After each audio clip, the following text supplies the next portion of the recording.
বানিয়ে ফেললাম আজকে অপূর্ব স্বাদের দই ফুলকপি। সামান্য কিছু উপকরণ, ঘরে থাকা উপকরণ দিয়েই এই রান্না আপনারা করে নিতে পারবেন। ছোট বড় সকলের ভালো লাগবে এই দই ফুলকপি, কথা দিলাম। একবার বানিয়েই দেখুন। আমি পুরো রেসিপিটা আপলোড করব আমার লং ভিডিওতে, আশা করব আপনারা সকলে দেখবেন।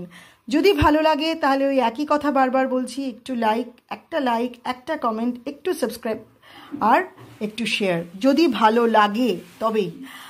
আর আরেকটা কথা, এই যে রেসিপিটা, এটা আপনারা খেতে পারেন ভাতের সাথে, রুটির সাথে, পরোটার সাথে, নানের সাথে, যে কোনো কিছুর সাথে, লুচির সাথে, যে কোনো স্পেশাল ডেতেও এই রান্নাটা করতে পারেন, বা কোনো লোক এলো, গেস্ট এলো, তখনও এই রান্নাটা করতে পারেন।